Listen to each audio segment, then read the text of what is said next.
Friends welcome back to my channel. ഇന്ന് ഞാൻ ചെയ്യാൻ പോകുന്ന ഒരു ചെറിയ വാട്ടർ കളറാണ്. കഴിഞ്ഞ വീഡിയോയിൽ നമ്മൾ കണ്ട ആ ഒരു ബോട്ടിൻ്റെ സീനറി ഉണ്ടായില്ലേ, അതാണ് ഞാനിന്ന് ചെയ്യാൻ പോകുന്നത്. അപ്പോൾ അന്നത്തെ വീഡിയോ കാണാത്തവർക്ക് വേണ്ടിയിട്ട് ഞാൻ ആ പിക്ചർ മുകളിൽ കാണിക്കുന്നുണ്ട്. ഇത് വളരെ സിമ്പിളായിട്ട് എല്ലാവർക്കും വരക്കാൻ പറ്റുന്ന ഒരു പിക്ചറാണ് കേട്ടോ. അപ്പം നമ്മൾ ഇന്ന് ഉദ്ദേശിക്കുന്നതും അത് തന്നെയാണ്. വളരെ സിമ്പിളായിട്ട് നമുക്ക് വരക്കാൻ പറ്റുന്ന ഒരു വാട്ടർ കളറാണ് ഉദ്ദേശിക്കുന്നത്. ആ പിക്ചറിൽ എന്തൊക്കെയാണോ വന്നത് അതെല്ലാം നമുക്കൊരു ഔട്ട്ലൈൻസ് വരച്ചെടുക്കാം കേട്ടോ.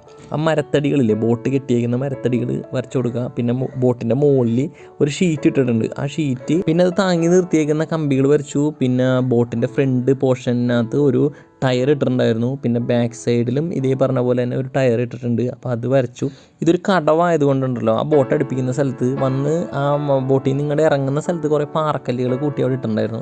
ബേസിക്കായിട്ട് വരച്ചെടുത്തു. ഇതൊരു പ്രോപ്പറായിട്ടുള്ള ഒരു ഡ്രോയിങ് അല്ല കേട്ടോ. എന്ന് വെച്ച് കഴിഞ്ഞാൽ വളരെ സിമ്പിളായിട്ട് സ്കെച്ച് ചെയ്ത് എടുക്കുന്ന ഒരു ഡ്രോയിങ് ആണ്. അപ്പോൾ അതുകൊണ്ട് ഒരു പെർഫെക്ഷൻ ഒന്നും ശരിക്കും ഉണ്ടാവുമെന്ന് തോന്നുന്നില്ല. അപ്പുറത്തെ കരയിൽ ഇത് ഈ പറഞ്ഞ പോലെ തന്നെ ഒരുപാട് യാർഡുകൾ, മരങ്ങൾ, തെങ്ങുകൾ ഇതൊക്കെ വരുന്നുണ്ട്. അപ്പോൾ അതെല്ലാം ഇങ്ങനെ ഭയങ്കര മിനിമലായിട്ട് വരച്ചെടുക്കുക.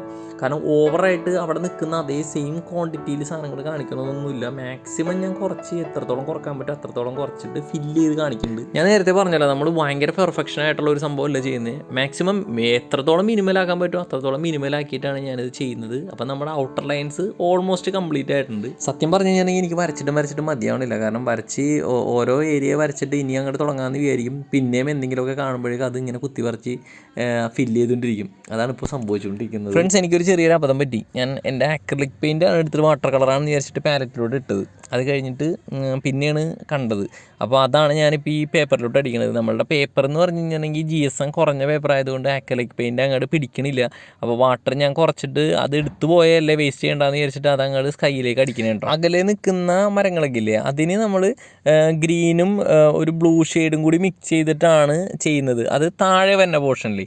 പിന്നെ അത് കുറച്ചും കൂടി മേളിലേക്ക് വരുമെന്ന് വെച്ച് കഴിഞ്ഞിട്ടുണ്ടെങ്കിൽ കുറച്ച് ഗ്രീനും യെല്ലോയും കൂടി മിക്സ് ചെയ്തിട്ടുള്ള ഒരു കളറാണ് അതിൻ്റെ ടോപ്പ് പോർഷനിൽ ആ മരങ്ങൾക്കൊക്കെ കൊടുക്കുന്നത്. നിങ്ങൾക്ക് ആ രണ്ട് കളറിൻ്റെ വേരിയേഷൻ മനസ്സിലാവും. താഴത്തെ ചെടിയും മുകളിലത്തെ ചെടിയും ആ ഒരു അവസാന സമയത്ത് നമ്മൾ ആ ഒരു ഡീറ്റെയിലിങ് കൊടുക്കുമ്പോൾ രണ്ടും രണ്ടായിട്ട് തന്നെ നിൽക്കാൻ വേണ്ടിയിട്ടാണ് അങ്ങനെ രണ്ട് കളർ വേരിയേഷൻ കാണിച്ചേട്ടാ. നമ്മൾ ഈ ഒരു ഡ്രോയിങ്ങിൽ ഞാൻ അധികം വെള്ളം യൂസ് ചെയ്യണില്ല. സ്ട്രോക്കായിട്ടാണ് കൊടുക്കാൻ ഉദ്ദേശിക്കുന്നത്.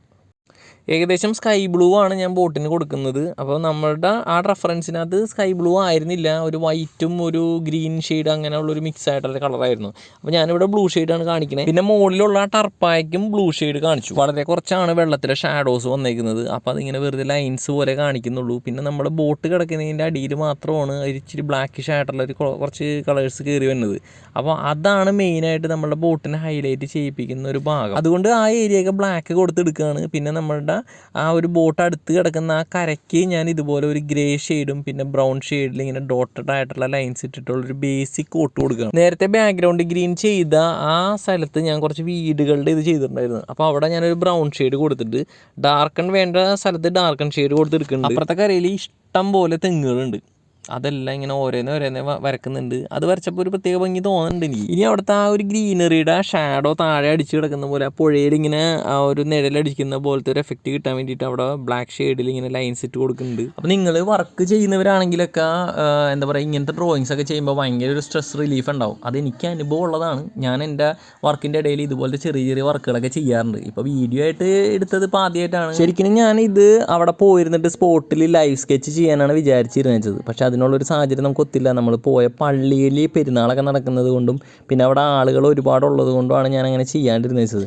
ഓരോ ചെറിയ ചെറിയ ഡീറ്റെയിലിങ്ങും കാര്യങ്ങളൊക്കെ കയറുമ്പോഴാണ് അതിനൊരു ഭംഗി വരുന്നത്, ഒരു ലൈഫ് ഉണ്ടാവുന്നത്. അപ്പോൾ എന്താ പറയുക, ഷാഡോസ് കാര്യങ്ങൾ, പിന്നെ നമ്മൾ കൊടുത്തേക്കുന്ന ആ ഒരു മരത്തടികളൊക്കെ ഇല്ല, അതിൻ്റെ ഉള്ളിൽ കൂടി ആ ബോട്ട് കാണുമ്പോൾ അവിടെ വന്ന ആ ഒരു ഡാർക്ക്നെസ് അങ്ങനെയുള്ള സംഭവങ്ങളൊക്കെ വരുമ്പോൾ കുറച്ചും കൂടി ഡെപ്ത് ഫീൽ ചെയ്യുന്നുണ്ട്. ഇനി ഒരു ഡ്രോയിങ്ങിൻ്റെ ഫൈനൽ സ്റ്റേജാണ്. നമ്മൾ ഗ്രീൻ വേണ്ട സ്ഥലങ്ങളിൽ ഗ്രീൻ കൊടുക്കുന്നുണ്ട്. ആ ചെടികളും സംഭവങ്ങളൊക്കെ കാണിച്ചു. പിന്നെ ഡാർക്ക് ഷെയ്ഡ് വരേണ്ട സ്ഥലങ്ങളിലെല്ലാം ഡാർക്ക് ഷെയ്ഡിൽ ലൈൻസ്, പിന്നെ ആ ഒരു കല്ലുകളുടെ സംഭവങ്ങൾ, ഇതെല്ലാം കാണിച്ച് കഴിയുമ്പോഴേക്കും നമ്മുടെ ഡ്രോയിങ് ഓൾമോസ്റ്റ് ഫിനിഷ് ആയിട്ടുണ്ട്. ഇനിയിപ്പോൾ അറ്റത്ത് കാണുന്ന സംഭവങ്ങളെല്ലാം ഞാൻ ഇതുപോലെ ഒരു പെന്ന് വെച്ചിട്ടാണ് കവർ ചെയ്ത് ഫിനിഷാക്കി എടുക്കുന്നത്. അപ്പോൾ ഞാൻ ഈ വരച്ച ഡ്രോയിങ്ങിൻ്റെയും പിന്നെ നമ്മൾ ഇതുവരെ ഇട്ട വീഡിയോസിൻ്റെയും പിന്നെ നിങ്ങളുടെ അഭിപ്രായങ്ങളും ഇതെല്ലാം നിങ്ങൾ എന്തായാലും കമൻറ്റ് ചെയ്യണം. അതനുസരിച്ചിട്ട് എനിക്ക് വീഡിയോസ് ചെയ്യാൻ വേണ്ടിയിട്ടാണ്. അപ്പോൾ ഇതുവരെ എൻ്റെ ചാനൽ സബ്സ്ക്രൈബ് ചെയ്ത് സപ്പോർട്ട് ചെയ്ത എല്ലാ ഫ്രണ്ട്സിനും താങ്ക് യു ഓൾ.